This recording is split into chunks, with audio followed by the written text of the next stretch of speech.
नमस्कार. जय भीम. राजर्षी शाहू महाराज यांची जयंती उद्या 26 जून या निमित्ताने आपणा सर्वांना हार्दिक शुभेच्छा.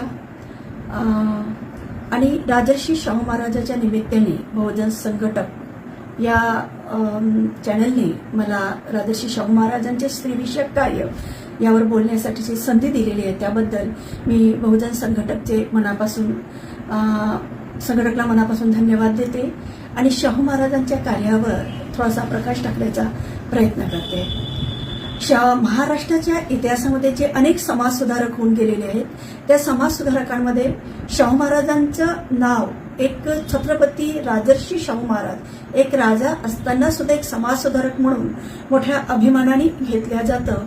आणि त्या पद्धतीने आपण कारण त्यावेळेचे जे राजे महाराजांचा जर कार्यकाळ बघितला तर महाराज ज्या पद्धतीने कार्य करत होते त्या तुलनेमध्ये राजर्षी शाहू महाराज हे अत्यंत थोर सुधारक, स्त्री सुधारक, शूद्र समाजाचे सुधारक, शिक्षण विषयक सुधारक म्हणून आपल्याला समोर आल्याचं लक्षात येतं.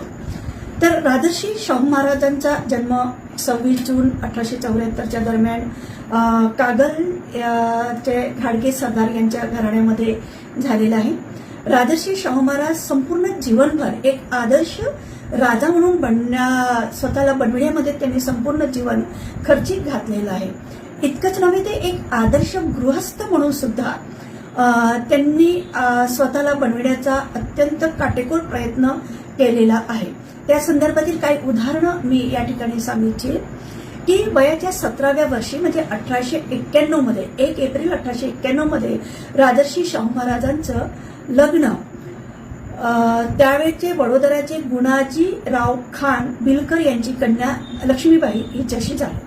त्यावेळेला लक्ष्मीबाईचं वय 11 वर्षाचं होतं आणि त्या वैवाहिक जेव्हा 11 वर्षाची लक्ष्मीबाई आणि 17 वर्षाचे राजर्षी शाहू महाराज यांचं लग्न झालं. लग्न मोठ्या थाटामाटात झालं राजेशाही पद्धतीने. पण लग्न झाल्यानंतर राजर्षी शाहू महाराजांचं वैवाहिक जीवन जरा राजदरबारामध्ये एक चर्चेचाच विषय बनलेलं होतं. काय होतं असं तर राजर्षी शाहू महाराज लग्न झाल्यानंतर लगेच त्यांनी दुसऱ्या दिवशी ते शिकारीला जाण्याचा त्यांनी इच्छा व्यक्त केली आणि शिकारीला गेले. शिकारीवरनं काही दिवसानंतर आल्यानंतर ते परत आले. पण सर्व दरबारातील लोकांच्याही लक्षात येत होतं की राजर्षी शाहू महाराज वैवाहिक जीवनाचं सुख कुठेतरी जगत नाही आहे. तर याच्या मागचं कारण काय होतं तर काय झालं की त्यावेळेला राजर्षी शाहू महाराज चे वडील श्रीमंत आबासाहेब यांनी आपले मित्र ली वॉर्नर यांच्याकडे एक शेवटची इच्छा व्यक्त केलेली होती. ज्यावेळेला आबासाहेब मरण पावले त्यावेळेला राजर्षी शाहू महाराज त्यांच्यासोबत नव्हते. पण ली वॉर्नर यांच्याकडे त्यांनी एक इच्छा व्यक्त केलेली होती की त्यांनी म्हटलं की माझी शेवटची इच्छा आहे की माझ्या मुलाची वय किमान 18 वर्षाचं होईपर्यंत त्यांनी आपल्या लग्नाच्या संदर्भामध्ये कुठलेही संबंध आपल्या पत्नीशी संबंधित करू नये किंवा शारीरिक संबंध सरळ सांगायचं म्हणजे वैवाहिक जीवनाचा आनंद त्यांनी वयाच्या 18 वर्षापर्यंत तरी घेऊ नये.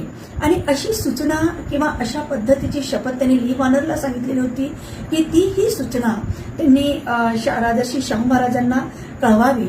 आणि त्या पद्धतीने ली वॉर्नर यांनी ते पत्र राजर्षी शाहू महाराजांना लिहिलं आणि त्यांनी सांगितलं की तुमच्या वडिलांची शेवटची अशी इच्छा होती की ती सूचना होती की शरीर आणि आरोग्याच्या संदर्भामध्ये कुठलीही हानी न होता शब्दप्रयोग त्या पत्राचे होते की शरीर आणि आरोग्याला कुठलीही हानी न होता प्रसूती योग्य होण्यासाठी शारीरिक क्षमता जोपर्यंत तुमच्या पत्नीची योग्य होत नाही तोपर्यंत तुम्ही आपल्या पत्नीशी कुठल्याही पद्धतीचे शारीरिक संबंध ठेवू नये.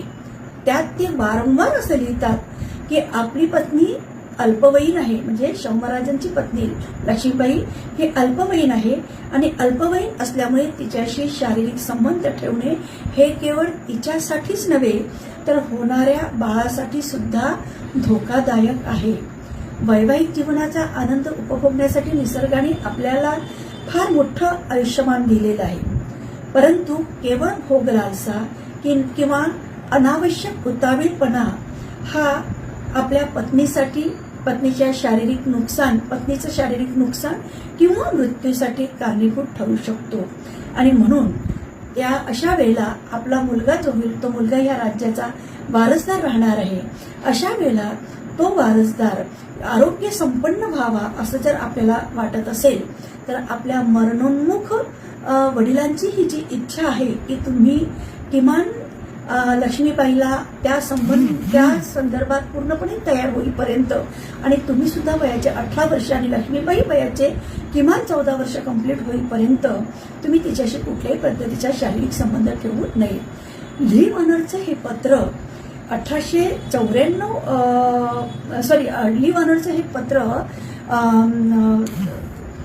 त्यावेळेला शाहू महाराजांना त्यांचे आचार्य फ्रेजर यांनी राजदरबारामध्ये वाचून दाखवलं. आणि वाचून दाखवल्यानंतर त्यांनी सांगितलं की किमान 1894 पर्यंत म्हणजे लक्ष्मीबाईचं वय 14 वर्ष होईपर्यंत आपण तिच्याशी कुठल्याही पद्धतीचा शारीरिक संबंध ठेवू नये असं आपल्या आबासाहेबांची इच्छा होती. आणि शाहू महाराजांनी सुद्धा राजदरबारामध्ये अत्यंत धीर गंभीर आवाजामध्ये ती शपथ घेतली की लक्ष्मीबाईच्या वयाच्या 14व्या वर्षापर्यंत मी तिच्याशी कुठल्याही पद्धतीचे संबंध ठेवणार नाही किंवा तिला स्पर्शही करणार नाही. अशा पद्धतीने त्यांनी राजमंडळामध्ये ती शपथ घेतलेली आहे. आणि त्यामुळे राजर्षी शाहू महाराजांचं हे जे वैवाहिक जीवन होतं ना हे अत्यंत राजमंडळामध्ये एक चर्चेचा विषय झालेला होता. पण राजमंडळामध्ये या संदर्भामध्ये एक प्रस्ताव जाहीर करण्यात आला आणि शाहू महाराजांच्या या शपथेची खास त्यांना प्रशंसा करण्यात आलेली आहे. म्हणजे एकंदरीत आम्ही जर विचार केला तर राजर्षी शाहू महाराजांना एक स्त्री यांच्या संदर्भामध्ये एक उदार विषयक धोरण किंवा बालविवाहाचे धोके सांगण्याचा जो उपदेश होता तो उपदेश राजर्षी शाहू महाराजांचे वडील आबासाहेब यांच्याकडूनच मिळालेला होता असं म्हणायला कुठल्याही पद्धतीचा संकोच नाही किंवा असं आपण अगदी निर्धास्तपणे म्हणू शकतो की शाहू महाराजांना तो एक प्रकारचा वारसा मिळालेला होता. आतापर्यंत शाहू महाराजांच्या घराण्याला जवळपास 50 वर्ष मागील वर्ष औरस पुत्र प्राप्त झालेलं नव्हतं. अनौरस पुत्र जवळपास 50 वर्ष दत्तक पद्धतीनेच चाललेलं होतं. परंतु ही जी शृंखला होती अनौरस पुत्राची ही राजर्षी शाहू महाराजांनी या ठिकाणी तोडलेली आहे. म्हणजे 1894 पासून तर 1899 पर्यंत राजर्षी शाहू महाराजांना 4 मुलं झाली. त्यात पहिल्या 2 मुली झाल्या. पहिल्या मुलीचं नाव त्यांनी राधाबाई आपल्या आईच्या नावावरून ठेवलं.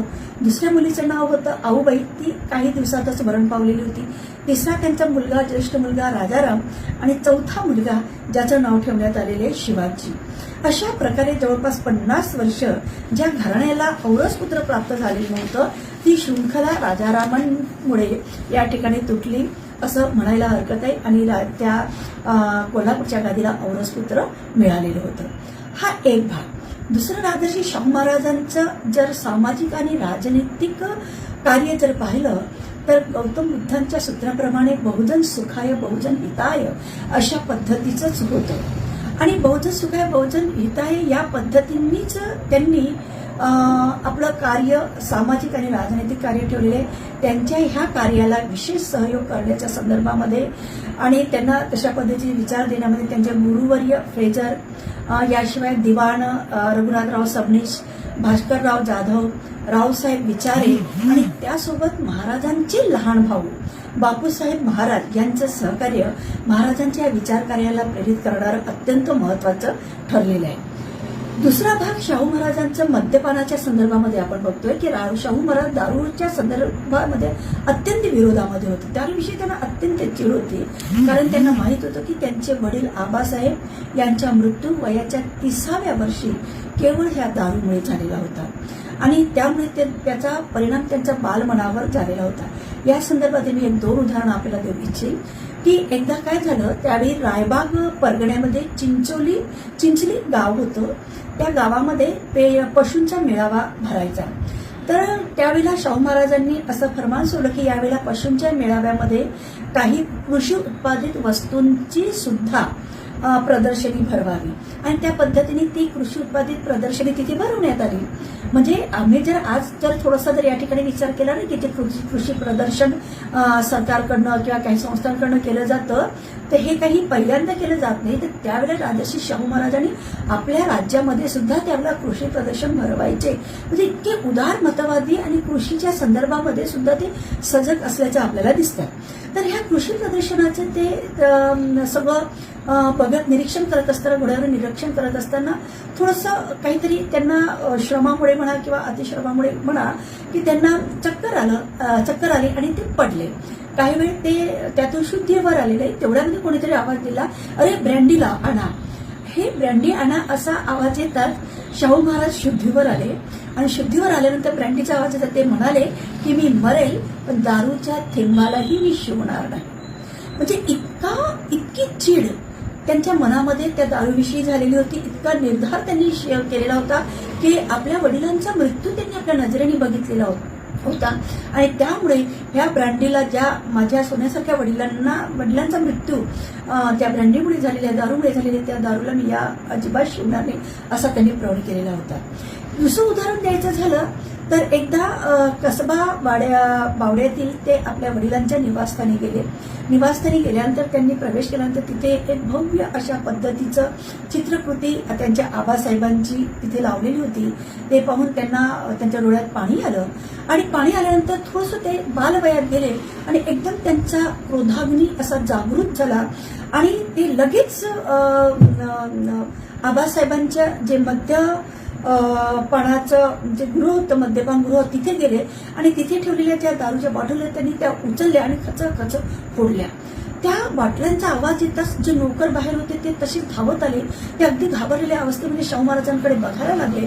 तेव्हा शाहू महाराज म्हणतात की यापुढे या दरबारामध्ये किंवा राजमहालामध्ये कधीही दारू चालणार नाही किंवा दारूच्या बाटला येणार नाही आणि अशा पद्धतीने किंवा दारूला प्रवेश राहणार नाही असा त्यांनी निर्धार केला. आणि यापुढे ते जे इनामदार किंवा जमीनदार, जहागीरदार, सरदार अशा वर्गांमध्ये जे दारूच्या नशेत धुतायचे अशा वर्गामध्ये त्यांनी राहणं बंद केलं आणि ते त्यापुढे अशा मोठमोठ्या लोकांमध्ये बसण्याऐवजी जे अगदी दारू मद्यपान म्हणजे ते त्यांना आपल्या स्वतःची एक प्रतिष्ठा वाटायची अशा ह्या मद्यपान प्रतिष्ठित लोकांमध्ये बसण्याऐवजी ते सामान्य श्रेणीतील व्यसनरहित लोकांमध्ये बसायला लागले. या संदर्भात किंवा त्यांच्यासोबत ते राहायला लागले. या संदर्भामध्ये त्यांचे जे शिक्षक होते कृष्णाजी भिकाजी गोखले ते त्यांना म्हणायचे की महाराज तुम्ही राजदरबारातील आहात, तुम्ही राजवंशाचे आहात, त्यामुळे राजवंशाला शोभेत अशा लोकांशी आपण राहायला पाहिजे आणि त्यामुळे तुमचं राहणं हे सरदारांशी किंवा इनामदारांशी किंवा अशा पद्धतीच्या जमीनदारांशी असायला पाहिजे. आपण हे जे सर्वसामान्य लोकांशी राहता हे राजदरबाराला किंवा राजेशाहीला किंवा आपण एक राजे छत्रपती असण्याला शोभत नाही. त्यावर छत्रपती राजर्षी शाहू महाराज म्हणाले की ज्या सरदार वर्गांच्या किंवा ज्या ह्या अशा जहागीरदार इनामदारांच्या संगतीमध्ये राहूनच माझ्या वडिलांना मद्यपी झालेत आणि त्यांचा जीव गेला, अशा मद्यपी जहागीरदार श्रीमंत लोकांमध्ये मला राहण्यात अजिबात रहस्य वाटणार, इंटरेस्ट वाटणार नाही आणि ते त्या पद्धतीने जगायला लागलेले आहे. पुढे शाहू महाराजांवर आपण बघतोय की शाहू महाराजांवर महात्मा फुले यांच्या सत्यशोधक समाजाचा बराच प्रभाव आपल्याला दिसतो आहे. त्यांच्या विचार कार्यावरून आपल्या लक्षात येतो आहे. आणि महात्मा फुलेनंतर नारायण लोखंडे यांचे मृत्यू झाल्यानंतर जवळपास जी राजर्षी शाहू महाराजांची महात्मा फुलेंचा सत्यशोधक समाज हा कुठेतरी निष्प्राण व्हायला लागलेला होता. तर या सत्यशोधक समाजाला नवजीवन देण्याचं कार्य राजर्षी शाहू महाराजांनी केलं. 17 जानेवारी 1911 मध्ये त्यांनी शाहू सत्यशोधक समाजाची संघटनेची स्थापना केली. म्हणजे शाहू सत्यशोधक समाज या संघटनेची स्थापना राजर्षी शाहू महाराजांनी केली आणि ब्राह्मणवादाच्या विरोधात ज्या अनेक जाती धर्मातील लोक होते त्या सर्व जाती धर्मातील लोकांना त्यांनी या शाहू सत्यशोधक समाजाशी जोडलेलं होतं. राजर्षी शाहू महाराजांच्या मते धार्मिक गुलामगिरी ही राजनीतिक गुलामगिरीपेक्षा अत्यंत कष्टदायक आहे. कारण धार्मिक गुलामगिरी माणसाच्या मनामध्ये, मानसिकतेमध्ये, मेंदूमध्ये भरलेली असते आणि ती अत्यंत भयानक असते. आणि म्हणून एखाद्याला राजनीतिक गुलामी ती परवडेल, पण ही धार्मिक गुलामगिरी मात्र नको. जाती व्यवस्था आणि संप्रदाय व्यवस्थेने या समाजाला सतत तोडण्याचंच काम केलं. ह्या जाती व्यवस्थेत किंवा संप्रदाय व्यवस्थेने कधी समाजाला जोडलेलं नाही, तर उलट तोडण्याचं कार्य केलं. हे राजर्षी शाहू महाराज म्हणायचे. आणि हे कार्य आपण बघतो आहे की जवळपास राजर्षी शाहू महाराजांनी हे कार्याच्या संदर्भामध्ये ते उभे राहिलेले आहेत.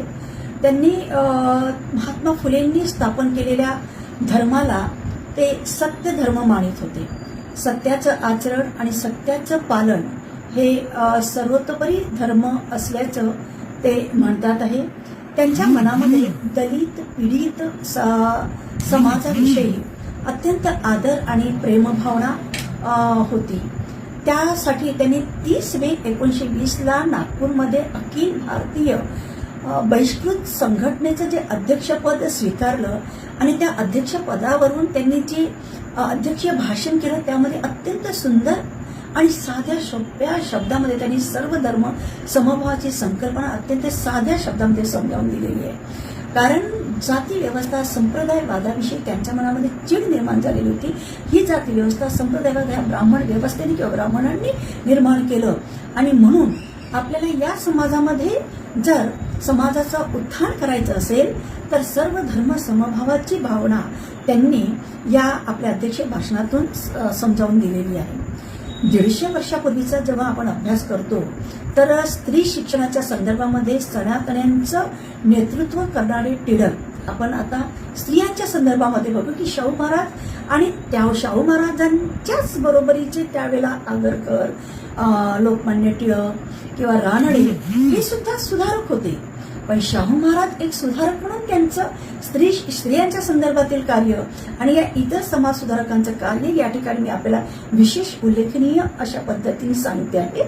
तर 150 वर्षापूर्वी स्त्री शिक्षणाच्या संदर्भामध्ये सनातन्यांचं नेतृत्व करणारे त्याला टिळक आणि उदारमतवादी म्हणून जे आगरकर होते ते आणि महात्मा फुले आणि छत्रपती शाहू महाराज यांच्या भूमिका अत्यंत अभ्यासनीय आहेत. त्यावेळेला सनातन्यांचं नेतृत्व करणारे टिळक स्त्री शिक्षणाला विरोध करताना म्हणतात, सनातन्यांचं नेतृत्व करणारे टिळक स्त्री शिक्षणाला विरोध करतात आणि ते विरोध करताना म्हणतात की शिक्षण दिल्याने स्त्रिया घर सोडून जातील आणि लग्न करण्यास नकार देतील, असं टिळकांचं मत. स्त्रियांना जर शिक्षण दिलं तर ते नवऱ्याकडे नांदणार नाही, ते घर सोडून जातील आणि लग्न करायला नकार देतील. तर इकडे ज्यांना आम्ही थोडं समाज सुधारक आगरकर म्हणतो, त्या आगरकरांनी तरी स्त्री उदारमतवाद्यांच्या वतीने स्त्री शिक्षणाचा बचाव करायला पाहिजे होता. तर ते स्त्री शिक्षणाचा बचाव न करता ते म्हणतात स्त्री शिक्षणाने स्त्रिया अनैतिक, अविचारी आणि बेजबाबदार होण्यास मदत होईल. म्हणजे अशा पद्धतीने आगरकर आणि टिळकांची भूमिका आपल्याला स्त्री शिक्षणाच्या विरोधामध्ये दिसते आहे. 1904 मध्ये टिळक लिहितात की स्त्री शिक्षणाची चळवळ म्हणजे आमच्या सनातन धर्माचे खच्चीकरण करण्याच्या उद्देशाने त्यावेळेला रखमाबाईच्या आडून आमच्या प्राचीन धर्मावर हल्ला करण्याचा हा केवळ छुपा डाव आहे. म्हणजे त्यावेळेला डॉक्टर रखमाबाई राऊत यांनी जी भूमिका घेतलेली होती स्त्री शिक्षणाच्या संदर्भात किंवा स्त्रियांच्या स्वातंत्र्याच्या संदर्भात, या संदर्भामध्ये टिळक म्हणतात आहे की स्त्री शिक्षणाची जी चळवळ आहे ही स्त्री शिक्षणाची चळवळ म्हणजे आमच्या सनातन धर्माचे खच्चीकरण करण्यासाठी रखमाबाई राऊत यांच्या आडून आमच्या ह्या प्राचीन धर्मावर हल्ला केला जाते, हा एक छुपा डाव आहे, अशी भूमिका स्त्री शिक्षण विरोधी लोकमान्य टिळक घेतात आहे. त्यावेळेला तत्कालीन समाज सुधारकांमध्ये बालविवाह अयोग्य होता, बालविवाह व्हायला नको म्हणून अनेक समाज सुधारक त्यावेळेला बालविवाह विरोधी चळवळ सुरू करताना त्या चळवळीमध्ये उभे राहताना आपल्याला दिसतात आहे. तर हे अयोग्य असतानाही त्यावेळेला जहाल समाज सुधारक लोकहितवादी गोपाळ हरी देशमुख आपल्या 6 आणि 8 वर्षाच्या नातवंडांचे लग्न लावतात. म्हणजे हे गोपाळ हरी देशमुख, गोपाळ गणेश आगरकर हे त्यावेळेला आपण बघतो की बालविवाहाच्या विरोधामध्ये होते आणि बालविवाह विरोधी ते चळवळ चालवितही होते. परंतु जेव्हा स्वतःवर अशी वेळ आली तेव्हा स्वतःवर मात्र त्यांनी त्या विरोधामध्ये मात्र त्यांनी त्या विरोधात उभे राहून किंवा स्वतःच्या संदर्भामध्ये मात्र ती भूमिका त्यांनी घेतलेली नाही. तर त्यांनी आपण बघतोय की त्या गोपाळ हरी देशमुखांनी आपल्या 6 आणि 8 वर्षाच्या नातवंडांचं लग्न लावून दिलेलं आहे. ह्या सगळ्या घटना जर आम्ही पाहिल्या तर राजर्षी शाहू महाराजांचं कार्य किंवा त्यांनी ते स्वतः जे जगले ते अत्यंत उत्तम पद्धतीने जगल्याचं आपल्याला लक्षात येतं.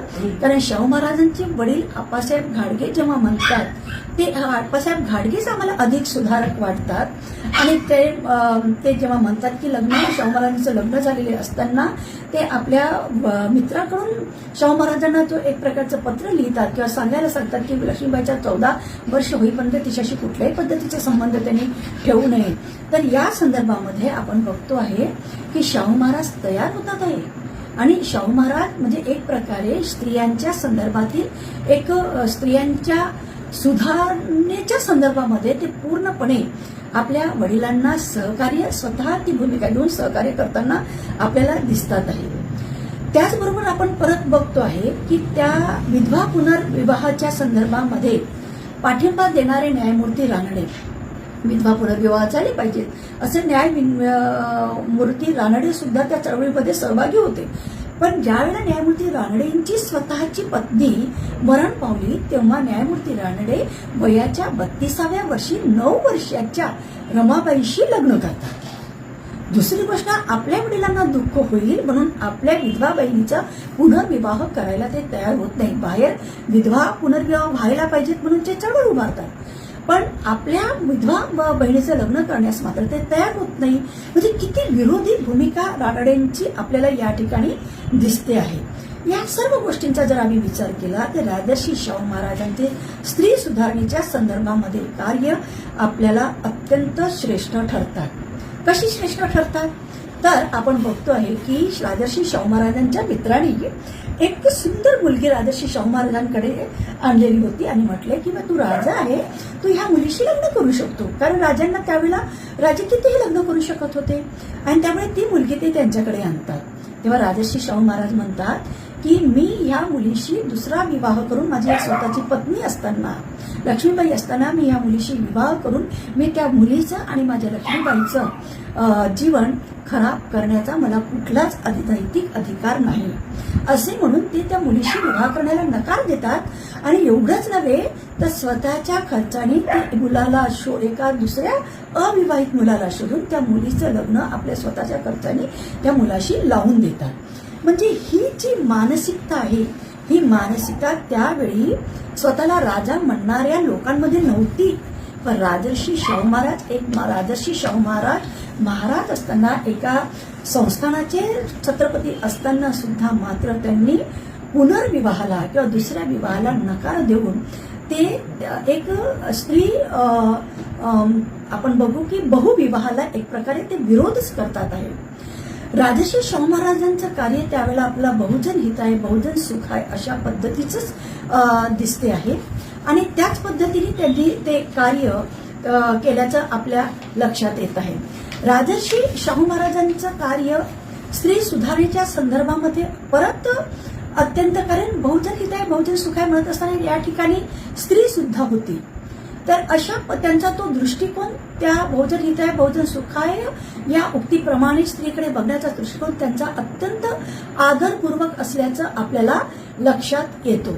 त्यावेळी सुंदर तरुणीशी विवाह म्हातारवयातील लोक करायचे आणि ती सर्वसामान्य बाब होती. पण शाहू महाराज मात्र बहुविवाहाच्या विरोधात उभे होतात आणि त्यामुळे ते आपला स्वतःचा ते विवाह करीतच नाही पण त्याचबरोबर अनेक गरीब अशा मुलींचे विवाह त्यांनी स्वतःच्या खर्चाने लावून दिल्याचं आपल्याला लक्षात येत आहे. राजर्षी शाहू महाराजांचं असं मत होतं की जर पुरुषाला त्याची पत्नी मेल्यानंतर दुसरा विवाह करण्याचा अधिकार आहे तर स्त्रीला का नको.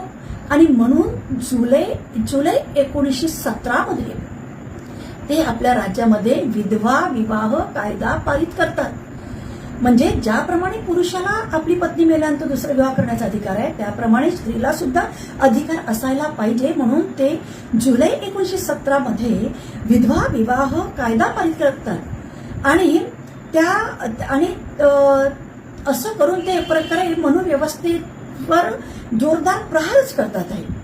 याचा टिळकांनी उघडपणे विरोध केलेला आहे. शाहू महाराजांच्या ह्या कार्यांच्या स्त्री सुधारणा कार्यांच्या संदर्भामध्ये आम्ही जर विचार केला तर अनेक लोकांना याची फार कमी प्रमाणामध्ये माहिती आहे. महात्मा फुलेंचे कार्य माहिती आहे, गोपाळ हरी देशमुखांची कार्य माहिती आहे लोकांना, न्यायमूर्ती रांडेंचे कार्य माहिती आहे लोकांना, बाबासाहेबांचं कार्य तर माहीत आहेच. परंतु राजर्षी शाहू महाराजांनी स्त्री सुधारणेच्या संदर्भातील हे केलेले कार्य मात्र अनेक लोकांना अजूनही माहिती नाही.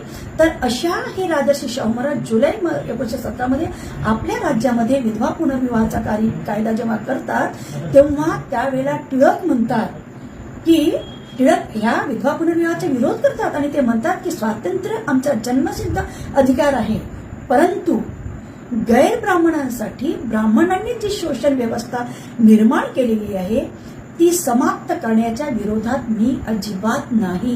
हे उल्लेखनीय बाब आपण लक्षात घेतली पाहिजे की टिळक या ठिकाणी की ज्यांना आम्ही म्हणतो की ते एक राष्ट्रप्रेमी होते, इंग्रजांच्या विरोधामध्ये राष्ट्रासाठी त्यांनी फार मोठं कार्य केलं आणि तोच इतिहास आम्ही आतापर्यंत शिकतोय.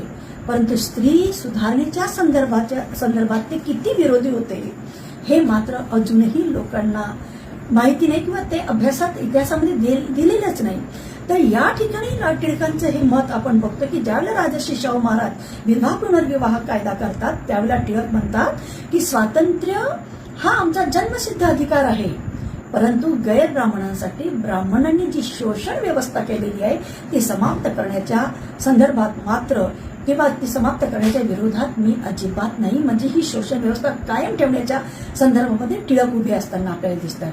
त्यावेळेला बालविवाह बंदी, विधवा विवाह, शिक्षण व्यवस्था, वर्ण जाती व्यवस्था बंदी या संदर्भामध्ये टिळकांचे जे विचार आहेत ते अत्यंत संकुचित पद्धतीचे आहेत. शाहू महाराजांचा दृष्टिकोन या संदर्भामध्ये मात्र अत्यंत व्यापक होता. या ठिकाणी मी टिळकांच्या संदर्भात सांगण्याचा उद्देश होता की शाहू महाराज आणि टिळक, आगरकर, न्यायमूर्ती रांडे यांचा जर कार्यकाळ जर पाहिला तर आम्हाला हा कार्यकाळ जवळपास समकालीन दिसतो आणि म्हणून मी या ठिकाणी एक तौलनिक आपल्यासमोर अभ्यास सांगते आहे. तर शाहू महाराज या संदर्भामध्ये शाहू महाराजांचा दृष्टिकोन अत्यंत व्यापक होता. शाहू महाराज स्त्री शिक्षणाचे समर्थक होते. स्त्रिया आणि शूद्रांसाठी शिक्षण व्यवस्था सुरू करून त्यांनी सत्यशोधक समाजाचं कार्य जनमानसापर्यंत पोहोचविले आहे. कारण महात्मा ज्योतिबा फुल्यांना एक जीवनाचं ध्येय होतं की स्त्रियांसाठी आणि शूद्रांसाठी शिक्षण व्यवस्था पूर्णपणे मोकळी व्हायला पाहिजे. त्या संदर्भात ते इंग्रज अधिकाऱ्यांकडे ते पत्रव्यवहार करतात, स्वतः शाळा स्थापन करतात आणि शाहू महाराजांवर सुद्धा महात्मा ज्योतिबा फुल्यांचा विचारांचा प्रभाव असल्यामुळे ते सुद्धा स्त्री शिक्षणाचे आणि शूद्रांच्या शिक्षणाचे समर्थक होते आणि त्या पद्धतीने त्यांनी शिक्षण व्यवस्था सुरू करून त्यांनी महात्मा ज्योतिबा फुल्यांचं कार्य समोर नेटानं सुरू ठेवलेलं आहे. 2 ऑगस्ट 1919 मध्ये घटस्फोट संदर्भामध्ये सुद्धा राजर्षी शाहू महाराज आपल्या संस्थानामध्ये कायदा करतात. 2 ऑगस्ट 1919 घटस्फोटासंबंधी कायदा करताना ते म्हणतात की विनाकारण आपल्या पत्नीला त्रास देणाऱ्या पुरुषास ते दंड ठोठावतात, त्याला दंड करतात. याशिवाय पती आणि त्याचे नातेवाईक जर स्त्रीला त्रास देत असतील तर त्यांना 6 महिने शिक्षा आणि 200 रुपयाचा दंड सुद्धा ठोठावतात. म्हणजे अशा पद्धतीने स्त्रियांच्या अत्याचाराच्या विरोधामध्ये, कारण त्यावेळेला लग्न झाल्यानंतर स्त्रियांना भयानक त्रास व्हायचा घरातील कुटुंबातील पुरुषाकडून, घरातील सासूकडून किंवा इतर लोकांकडून. तर या संदर्भामध्ये सुद्धा राजर्षी शाहू महाराज महिलांच्या किंवा स्त्रियांच्या बाजूने उभे राहतात आणि ते म्हणतात की अशा वेळेला समजा स्त्रियांना अशा पुरुषांशी जर राहण्याची इच्छा नसेल तर ते घटस्फोट घेऊ शकतात. म्हणून 2 ऑगस्ट 1919 ते घटस्फोटाचा सुद्धा कायदा घेतात. किती मोठा आधुनिक विचार हा त्यांनी केलेला आहे. म्हणजे भारतीय संविधान प्राप्त होण्याच्या निर्माण होण्याच्या आधीच राजर्षी शाहू महाराजांनी आपल्या संस्थानामध्ये घटस्फोटाचा कायदा केलेला आहे. कारण त्यावेळेला डॉक्टर बाबासाहेब आंबेडकरांशी राजर्षी शाहू महाराजांच्या अनेक चर्चा व्हायच्या आणि त्या चर्चेचाही हा परिणाम कदाचित असू शकतो आणि सत्यशोधक समाजाचाही विचारांचा प्रभाव त्यांच्यावर होता आणि म्हणून स्त्रियांच्या प्रत्येक भूमिकेमागे राजर्षी शाहू महाराज उभे राहतात आणि अशा पद्धतीने ते 2 ऑगस्ट 1919 घटस्फोटासंबंधीचा कायदा करतात आहे. शाहू महाराज जातीच्या नावावरून होणाऱ्या शोषणाच्या विरोधी होते. तसेच ते स्त्री शोषणाच्या म्हणजे जातीवरून उच्चवर्णीयांकडून किंवा उच्च जातीकडनं जे निम्न जातीच्या लोकांचं जे शोषण व्हायचं या शोषणाच्या विरोधामध्ये राजर्षी शाहू महाराज होते. त्याबरोबरच ते स्त्री शोषणाच्या सुद्धा विरोधी होते. एकदा काय झालं, राजर्षी शाहू महाराजांच्या राजदरबारामधील जो उच्च अधिकारी होता त्या उच्च अधिकाऱ्याच्या पत्नीने राजर्षी शाहू महाराजांकडे तक्रार केली की तिचा पती हा तिच्याशी तिच्या संदर्भात तिला म्हणजे आपल्या स्वतःच्या पत्नीला तिरस्कार करतो आणि एका गायिकेसोबत तो रात्र घालवतो अशी तक्रार केली. राजर्षी शाहू महाराजांनी त्या उच्च अधिकाऱ्याच्या पत्नीला म्हटलं की आजच्या रात्री किंवा उद्या रात्री तो त्या गायिकेसोबत आपला प्रोग्राम अरेंज करेल.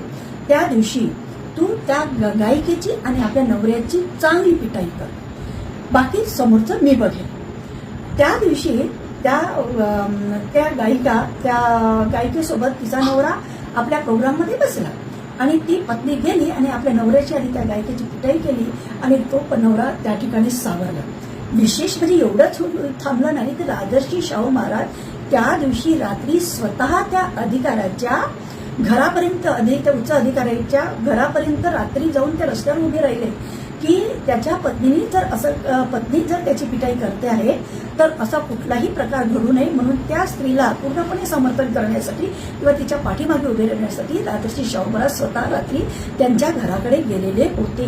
म्हणजे एकंदरीत इतकी मोठी भूमिका राजर्षी शाहू महाराज स्त्री सुधारण्याच्या किंवा स्त्रियांच्या अन्याय अत्याचाराच्या विरोधात किंवा स्त्री अधिकाराच्या संदर्भात स्त्री सुरक्षेच्या संदर्भात घेताना दिसतात. हे सर्व स्त्रियांच्या संदर्भामध्ये करत असताना अनेक ब्राह्मणवादी किंवा अनेक जे समाज सुधारक स्वतःला म्हणत होते, परंतु अशा पद्धतीचे धर्मविरोधी मात्र जाण्यास ते तयार नव्हते. अशा काही लोकांनी ब्राह्मण स्त्रियांना जरा राजर्षी शाहू महाराजांच्या विरोधामध्ये उचकावलं आणि मग काही ब्राह्मण स्त्रियांनी राजर्षी शाहू महाराजांच्या चारित्र्यावर कुठेतरी चारित्र्याला कलंकित करणारं पत्र लेडी मिंटोला लिहिलं. परंतु त्यावेळेला कर्नल फेरीज नावाचे जे कर्नल होते राजर्षी शाहू महाराजांच्या जे शिक्षक, तर त्या फेरीज यांनी मुंबई सरकारला पत्र लिहिलं आणि त्यांनी राजर्षी शाहू महाराजांची भूमिका घेतली. ते म्हणाले की राजर्षी शाहू महाराज अत्यंत सत्पुरुष आहेत, स्त्रियांच्या संदर्भामध्ये अत्यंत स्वाभिमानी आहेत, अभिमानी आहेत, स्त्रियांचा सन्मान करणारे. ते परस्त्री गमन किंवा व्यभिचारापासून अत्यंत दूर आहेत. कारण स्वतः वडील जेव्हा सांगतात की आपल्या पत्नीचं 14 वर्ष होईपर्यंत तिच्याशी कुठले संबंध ठेवू नये, तर अत्यंत तेवढ्या तरुण वयामध्ये जो व्यक्ती स्वतः त्या सगळ्या गोष्टींचं पालन करतो तो व्यक्ती व्यभिचारी होऊ शकत नाही. ज्यांना असं वाटतं की स्त्रियांनी शिकलं पाहिजे, ज्यांना असं वाटतं की स्त्रियांचे पुनर्विवाह व्हायला पाहिजे, ज्यांना असं वाटतं की स्त्रियांवर अन्याय अत्याचार होऊ नये, असा पुरुष हा परस्त्री गमन करणारा किंवा व्यभिचार होऊ शकत नाही असा त्यांनी विश्वास मुंबई सरकारला पत्राद्वारे दिला. तर अशा पद्धतीने राजर्षी शाहू महाराजांवर आड सुद्धा त्यांच्या या अशा चांगल्या कार्यामुळे काही ब्राह्मण स्त्रियांनी घेतल्याचं आपल्या लक्षात येतं किंवा हे सुद्धा आपण या ठिकाणी लक्षात घेतलं पाहिजे.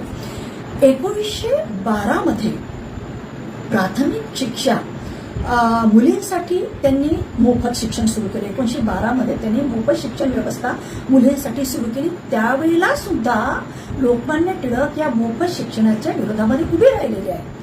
टिळकांनी पुण्यामध्ये विशेष सभा बोलावली आणि त्या सभेमध्ये त्यांनी शाहू महाराजांच्या या कार्याचा विरोध केला आणि ते त्या ठिकाणी म्हणतात की स्त्रियांना मोफत शिक्षण देण्याची गरज नाहीये किंवा त्यांना अशा पद्धतीने मोफत शिक्षण देऊन त्यांना शिक्षणासाठी तयार करणं योग्य नव्हे.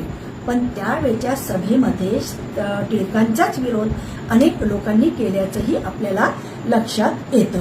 तर अशा पद्धतीने आपण बघतोय की टिळकांचा आणि शाहूंचा हा जो काळ आहे हा जवळपास सारखाच आपल्याला एक सारखा काळ दिसतो. परंतु ह्या दोन्ही लोकांमध्ये मात्र स्त्रियांच्या संदर्भामध्ये अगदी जमीन आसमानचं अंतर आपल्याला दिसतं. तर एक स्त्री सुधारक आहे, स्त्रियांच्या अत्यंतिक सुधारवादी विचारांचे, तर दुसरे स्वातंत्र्य माझा जन्मसिद्ध हक्क म्हणणारे मात्र स्त्री सुधारण्याच्या विरोधी असल्याचं आपल्याला लक्षात येतं. तर असे असले तरी आपण बघतोय की शाहू महाराजांनी मात्र आपल्या राज्यामध्ये स्त्रियांच्या संदर्भामध्ये अत्यंत ज्याला आपण म्हणू की असे काही नियम केले की ज्यामुळे स्त्रियांच्या संदर्भामध्ये जे नियम करत असताना स्त्रियांच्या सर्वांगीण विकासाच्या दृष्टिकोनातून त्यांनी ते नियम केले. तशा पद्धतीचा कायदाही त्यांनी स्त्री सुधारणेचे कार्य करत कायदाही पारित केलेले आहे. तर कोणत्या पद्धतीचे त्यांनी नियम केलेले आपल्या राज्यामध्ये ते सुद्धा आपण या ठिकाणी बघू. तर ते त्यांनी कायदा अनिवार्य करीत असताना एक म्हटलेलं आहे की मुलींच्या शिक्षणाचा खर्च सरकार करणार. आमच्या भारतीय संविधानाने सुद्धा मोफत शिक्षण मुलींसाठी केलेलं आहे. पण त्या मोफत शिक्षणाचा उपयोग मात्र कितपत होतो आज आपण बघतोय की जिथे तिथे प्रायव्हेटायझेशनमुळे हे मोफत शिक्षण जरा दूर सरलेलं असे आहे. पण त्या वेळेला मात्र स्त्रियांनी शिकलं पाहिजे, स्त्रियांनी शिक्षणाकडे प्रेरित व्हावं म्हणून शाहू महाराजांनी आपल्या संस्थानामध्ये तो कायदा केलेला आहे. स्त्री शिक्षणाचा खर्च सरकार करणार, म्हणजे त्यांच्या वडिलांनी त्यासाठी खर्च करण्याची गरज नाही. दुसरं, विधवा स्त्रियांचं मुंडन केलं जाणार नाही. जे केशवपण म्हणजे विधवा स्त्रिया झाल्या की त्यांचं मुंडन केलं जायचं, त्यांचे केस काढले जायचे आणि त्यांना विद्रूप केलं जायचं. शाहू महाराजांनी आपल्या राज्यामध्ये फतवा काढला की यापुढे कुठल्याही स्त्रीचं, अशा विधवा स्त्रीचं मुंडन केलं जाणार नाही. तिसऱ्या, गर्भवती ज्या स्त्रिया असतील त्या स्त्रियांना पूर्णपणे संरक्षण पुरवल्या तरी सुरक्षा पुरवल्या. किती मोठा निर्णय, पुरोगामी निर्णय होता हा, की अशा पद्धतीने एका महाराजांनी स्त्रियांच्या संदर्भामध्ये हे सगळे निर्णय घेणं की गर्भवती स्त्रियांना सुद्धा संरक्षण पुरवल्या जाईल. चौथं, स्त्रियांना समानतेचा अधिकार मिळावा, कारण त्याची ती मूलतः अधिकारी आहे. म्हणजे निसर्गाने स्त्री आणि पुरुषांना जन्म दिलेला आहे किंवा निर्माण केलेले आहे, तर दोघांनी समान आहेत आणि ती मूलगामी अधिकारी असल्यामुळे स्त्रियांना समानतेचा अधिकार मिळावा याच्यासाठी सुद्धा त्याने आपल्या कोल्हापूरच्या राज्यामध्ये स्त्री संदर्भामध्ये कार्य केलेले आहे. पाचवं, विधवांचा त्याग किंवा अपमान न करता तिला सन्मान द्यावा. त्यावेळेला जर स्त्रिया विधवा झाल्या तर घरातून त्यांना हाकलून दिल्या जायचं किंवा त्यांना कुठेतरी ज्याला आपण काशीला पाठवल्या जायचं. अशा पद्धतीने त्यांचं मुंडन केलं जायचं. हे जे सगळं काम केलं जायचं. तर राजर्षी शाहू महाराजांनी त्यावेळेला निर्णय घेतला की विधवांचा त्याग किंवा अपमान न करता तिला सन्मान द्यावा. सहावं, त्यांनी म्हटलं की विधवांना लक्ष्मीबाईच्या जीवनाची प्रेरणा द्यावी, की लक्ष्मीबाई ज्या पद्धतीने राजर्षी शाहू महाराज जगते, ज्या पद्धतीने धीरोदात्त पद्धतीने जगते, त्या पद्धतीने म्हणजे लक्ष्मीबाई त्यावेळेला विधवा नव्हत्या, पण ज्या पद्धतीने एक स्त्री ह्या नात्याने ज्या अगदी पुरोगामी पद्धतीने ज्या जगत होत्या त्या पद्धतीने तो एक विचार, त्या पद्धतीचा तो आदर्श विधवा स्त्रियांनी घेऊन त्यांनी जगावं. सातवं, विधवांच्या वैधव्याला पाप न समजता तिचा सन्मान. तिचं विधवा होणं म्हणजे काही तिचं पाप नव्हतं. म्हणजे लोक आधी त्यावेळेला समजलं की एखादी स्त्री विधवा झाली तर ती कुठल्या तरी तिच्या पुनर्जन्मीचं पाप आहे किंवा तिने फार मोठं पाप केलेलं आहे आणि म्हणून ती विधवा झालेली आहे. तर ते म्हणतात की तिचं ते पाप नाही समजू नये आणि तर तिचा सन्मान करावा. आठवं, विधवांच्या परिवाराला समाजात सन्मान मिळावा म्हणून राजर्षी शाहू महाराजांनी आपल्या संस्थानामध्ये कार्य केलेलं होतं. ज्या घरामध्ये स्त्रिया विधवा व्हायच्या तर त्या घरामध्ये त्या घरातील कुटुंबातील त्यांच्या आईवडिलांकडे सुद्धा पाहण्याचा दृष्टिकोन लोकांचा बदलायचा. तर त्यावेळेला शाहू महाराजांनी अशाही स्त्रियांचा सन्मान व्हावा किंवा त्यांना पाप समजू नये असं म्हणून ते तिचा सन्मान करावा अशा पद्धतीचा कायदा त्यांनी आपल्या राज्यामध्ये केलेला आहे. तर अशा पद्धतीने हे सर्व कार्य स्त्रियांच्या जीवनात सुधारणा करण्याच्या संदर्भामध्ये त्यांनी आपल्या राज्यामध्ये राबवलेले आहे. शेवटी सांगताना मला या ठिकाणी असं म्हणावं लागेल की शाहू महाराजांचं हे स्त्री विषयक जे धोरण होतं, या धोरण आम्हाला कुठेतरी राजर्षी शाहू महाराजांचे पूर्वज राजमाता जिजाऊ आणि छत्रपती शाहू महाराजांची आठवण करून देतात. राजमाता जिजाऊ ह्या सुद्धा अत्यंत पुरोगामी होत्या. ज्यावेळेला राजमाता जिजाऊ राजमाता जिजाऊ जेव्हा पुण्याला येतात, तर पुण्याला येत असताना राजमाता पुण्याला आल्यानंतर त्या आपण बघतो आहे की तिथे शेती पुण्याला कोणीही स्वतः राहू नये किंवा कोणीही आपली स्वतःची वसाहत निर्माण करू नये म्हणून एका ब्राह्मण सरदारांनी तिथे आवाहन केलं होतं आणि त्यांना सांगितलं होतं की जो तिथे वसाहत करेल तर त्याला शाप लागेल आणि त्याचं संपूर्ण वंश निर्वंश होईल. तर त्यावेळेला त्या ठिकाणी जिजाऊ येतात आणि जिजाऊ येऊन तिथे स्वतः स्थायिक होतात आणि मग जेव्हा तिथे नांगरण करण्यासाठी ते उभ्या राहतात, तेव्हा जो नांगर तयार करतात तेव्हा त्या नांगराला आपली बहिणी आणि आईची विधवा असते, त्या विधवा बहिणी आणि विधवा आईकडनं ते त्याला कुंकू लावतात आणि त्या शिवाजीच्या हातामध्ये तो नांगर देऊन ते पहिल्यांदा तिथे फिरवतात. म्हणजे ही पुरोगामी विचारांची जी व्यवस्था आहे, ही पुरोगामी व्यवस्था तेव्हाच आपण बघतो आहे की राजर्षी शाहू महाराजांनी घेतलेली होती. तर अशा पद्धतीने त्यावेळेला जी जिजाऊंनी घेतलेली होती ती पुरोगामी व्यवस्था राजर्षी शाहू महाराजांनी सुद्धा या ठिकाणी घेतलेली आहे. दुसरी गोष्ट, आपण छत्रपती शिवाजी महाराजांचा थोडासा इतिहास मी अगदी शेवटच्या टप्प्यावर येते. तर इतिहास जर आपण बघितला तर त्यावेळेला आपण बघतोय की छत्रपती शाहू महाराजांना शिवाजी महाराजांच्या एक सरदार एका मुस्लिम स्त्रीला ज्यावेळेला घेऊन येतो आणि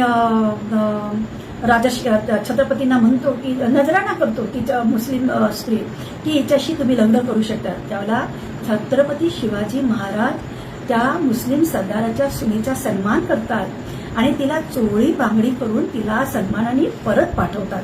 म्हणजे हा जो विचार होता, हा विचार छत्रपती शिवाजी महाराजांचा, राजमाता जिजाऊंचा, हा त्यांच्या घराण्याचा विचार हा राजर्षी शाहू महाराजांमध्ये कुठेतरी रुजलेला होता. याशिवाय त्यांचे स्वतःचे वडील आबासाहेब घाडगे हे सुद्धा पुरोगामी विचारांचे होते आणि त्यामुळे सुद्धा ते सुद्धा कुठेतरी त्यांचे ते पुरोगामित्व त्यांच्या विचारांमध्ये आपल्याला आलेलं दिसतं. तर अशा पद्धतीने आपण बघतो आहे की राजर्षी शाहू महाराजांचं कार्य स्त्रियांच्या संदर्भामध्ये अत्यंत महत्वाचं होतं. अनेक लोकांना राजर्षी शाहू महाराजांच्या ह्या स्त्री सुधारणे विषयक कार्याविषयी फार कमी लोकांना माहिती आपल्याला आढळते आहे. किंवा राजर्षी शाहू महाराजांनी जे स्त्री सुधारण्याच्या संदर्भामध्ये कार्य केलेले आहे याचा इतिहासही बऱ्याच प्रमाणामध्ये आपल्याला दिला जात नाही. पण या निमित्ताने राहुल खांडेकरांनी बहुजन संघटकला माझे व्याख्यान लावताना जो मला विषय दिला आहे की राजर्षी शाहू महाराजांचं स्त्री सुधारण्याचं कार्य तर या निमित्ताने मला हा थोडासा विचार किंवा राजर्षी शाहू महाराजांचं स्त्री सुधारण्याचं कार्य आपल्यासमोर मांडण्याची संधी मला मिळाली आणि मी ती आपणासमोर मांडण्याचा प्रयत्न केलेला आहे. बरंच काही राजर्षी शाहू महाराज स्त्री सुधारण्याच्या संदर्भामध्ये आहे. म्हणजे स्त्रियांच्या संदर्भामध्ये स्त्री शिक्षणाच्या संदर्भात घेतलेले त्यांनी निर्णय, विधवा पुनर्विवाहाच्या संदर्भात घेतलेले निर्णय, विधवांचा सन्मान व्हावा म्हणून घेतलेले निर्णय किंवा त्या